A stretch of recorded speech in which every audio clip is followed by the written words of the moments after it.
SEP Fanfic Readings presents 1,000 Words by Olive Juice 28.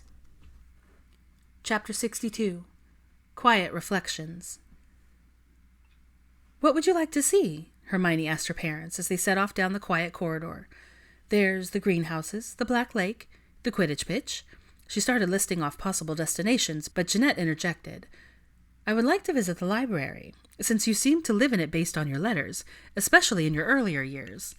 She teased and poked her daughter in the side, causing her to squeak and hop away, and causing Draco to realize why the petite brunette was so fond of inflicting the same gesture on him. "Okay," Hermione smiled sheepishly. "We can go to the library, and then the greenhouses, and maybe stop by Hagrid's on the way to the lake. I'd love for you to meet him." Edward and Jeanette nodded happily, and the four of them continued their trek to the sanctuary of books.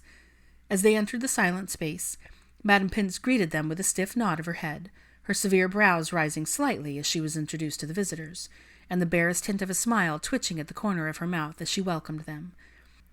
Hermione immediately dragged her mother to her favorite section, the two women whispering excitedly over the endless selection of literature.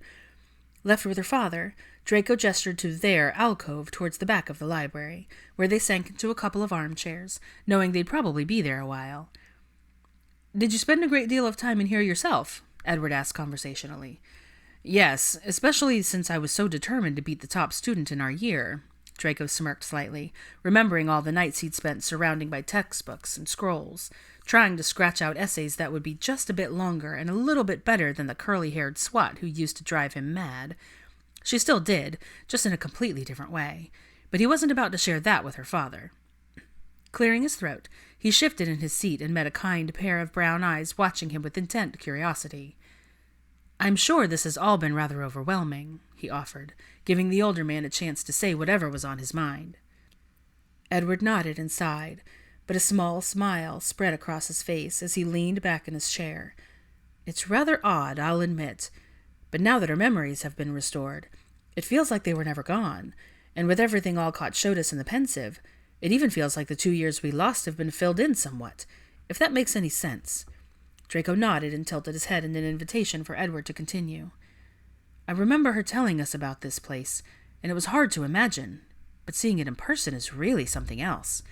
His eyes wandered around the tall shelves, leaded windows, and arched ceiling. "She told us quite a bit about her classmates, Harry and Ron featuring most predominantly, of course, but there were others she mentioned quite often." His gaze now rested on the pale blonde across from him, his brow arched in mild inference. Draco felt the heat rise in his neck and face. He knew they'd eventually get here, and while he hadn't thought it would be quite so soon, he figured it would be best to get it over with. Rip the bandage off in one go, so to speak. "I'm sure she did, and I'm also sure she wasn't complimenting my high exam scores or my talents on the Quidditch pitch." He huffed and shook his head, but was determined to meet Edward's eyes as he spoke. "I was a right tosser to her from the moment we first met. I'd been raised to believe some awful and completely untrue things about Muggleborns, and I'm ashamed to admit I never made any attempt to disprove those notions," he continued, forcing the words around the growing lump in his throat as the man across from him simply watched him with understanding on his face. "I was a bigot and a bully, and Hermione was my main target for the first 5 years we were here. My actions during 6th year put the entire school in danger, and I honestly never expected to see her again once I'd heard she'd gone on the run with Potter and Weasley." "You thought she wouldn't survive?" Edward asked in a somber tone. "No, I thought I wouldn't," Draco replied honestly. "I knew she would. I knew she'd probably be the one to figure out how to take Voldemort down." He gave a wry chuckle. "To say that I was shocked when she spoke at my trial would be a massive understatement, but that she forgave me. For everything." He couldn't continue. His eyes, too, filled with tears, his throat too tight for words, and he dropped his gaze to the rug below, arms braced on his knees and head bowed. After a second, he felt a warm hand resting on his shoulder, and looked up to find Edward mere inches from his face, a look of kindness and compassion encompassing his features. "I appreciate your honesty, Draco," he said in a calm, quiet voice, though there were tears swimming in his eyes as well. "I can't begin to imagine what you endured, what it was like for you, but I'm glad you came out on the other side of it and all in one piece. I'm glad you're able to admit your mistakes, and that you've made a change of heart. I appreciate all you've done for my girl this year, more than you'll ever know." Draco was uncertain he deserved such gratitude. "I really haven't done much. She's the one who's changed my life completely. Changed me. I've never met someone so genuinely kind and loving. She's amazing, she is." He stopped himself before he began to sound like a flowery greeting card, but Edward seemed to understand. "She truly is one of a kind, and I know I'm a little biased, but she's got a tremendous heart. I'm glad you see that about her." He patted Draco on the shoulder before settling back in his chair. "But don't sell yourself short, son. Harry's told us a great deal about you, how much you've changed, and how happy you make Hermione. I don't take his words lightly." Edward nodded firmly and pinned the younger man with a stern but fatherly look. "I'm looking forward to getting to know you, getting to learn about the world you come from, and helping you learn a bit more about ours." He smiled kindly, and Draco was able to breathe a little easier. "I like that, sir." Edward chuckled. "Don't know that I've ever had anyone call me sir before. Edward will be just fine, if you're all right with that." Draco nodded and grinned. "All right, Edward. I hear you're an avid fisherman." Meanwhile, in another corner of the library, Hermione and Jeanette had sat down side by side at a table, several ancient texts spread out around them. It was obvious from watching the two women that they shared a great love of books and learning, both turning the pages and scanning the printed words with barely concealed enthusiasm.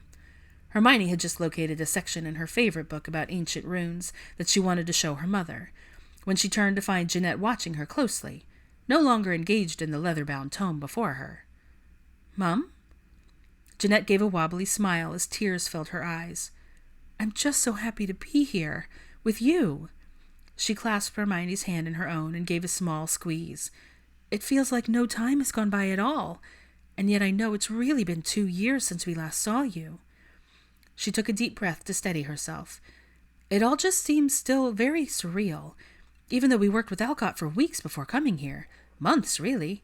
To actually have everything restored." She drifted off, a thoughtful expression on her face. Hermione was trying very hard not to succumb to a complete come-apart, seeing as she'd already cried buckets back in the Great Hall, and didn't really wish to start again. She grabbed her mother's hand tightly and nodded, finally managed a choked, "Me too." Jeanette pulled her daughter into a gentle embrace, and they sat like that for several more seconds before she murmured, "Draco seems like a very nice young man." Her daughter chuckled and sniffled before pulling her back, her eyes alight with happiness even though they were still brimming with unshed tears. "He is, Mom, he really is." She heaved a shuddering sigh and looked at the ornate ceiling. High above their heads, as if descriptive enough words would come floating down to help her explain everything the blonde wizard meant to her. She leaned back in her chair and gazed unseeingly at the shelves of books across the way. "He's nothing like he used to be when we were younger. He's brilliant, of course, but I always knew that about him.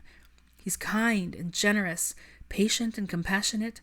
All the first years love him and were fit to burst when he told them he's staying on." She chuckled, remembering their joyful response to his announcement. She looked down at her hands, her cheeks turning slightly pink. "I've never felt this way about anyone before. Never had anyone tell me that they felt the same." She gathered her courage and looked at her mother squarely in the eye. "I love him," she said simply with a small shrug and a blissful smile. Jeanette beamed at her daughter, her heart filled with happiness at the thought of all this could mean for her sweet girl. She remembered feeling like that when she and Edward started out, the discovery of new love, the excitement of getting to know each other, and the thrilling sensation of knowing he felt the same. She wanted all of that and more for her Hermione, and if Draco was the one, then she was fully on board with it. Anyone who went to such tremendous lengths to reunite her family was a good egg in her book. "Speaking of your Prince Charming, where do you think he and your dad have gone off to?" "Oh," Hermione looked mildly surprised, as if she'd only remembered the other two people who'd entered her favorite place with her. She glanced around, feeling rather chagrined for not paying better attention and just abandoning them. "I'd bet they're in the back corner." She flicked her wand and sent the books they'd been perusing back to their rightful spots before leading her mother to the alcove she and Draco often shared. Sure enough, as they grew closer, 2 male voices could be heard in quiet conversation. As they came around the last row of shelves, both men were caught in a fit of laughter as they were trying to stifle, lest Madame Pince come swooping down on them. "Having a nice time, then?" Hermione teased as Draco thumped his chest and Edward wiped his eyes, both of them standing up and greeting their significant others. Draco did a half-groan, half-chortle. Yes, fantastic, actually. Your father shared some of his rather adventurous fishing stories with me, and I was telling him about the one and only time I ventured into the Black Lake. You went in the lake? Hermione was shocked. Students were not permitted to swim in the lake, and the only time she knew that restriction had been lifted was for the Triwizard Tournament, and only for that one specific task. He hasn't told you that story yet? Edward asked, still snickering. Draco, you really should. I'm sure she'd love to hear all about your little friend. The groan coming from the former Slytherin this time was full-blown. Maybe someday. He flung an arm around Hermione's shoulders and winked at the look of consternation currently plastered on her pretty face. Let's go see the greenhouses, shall we?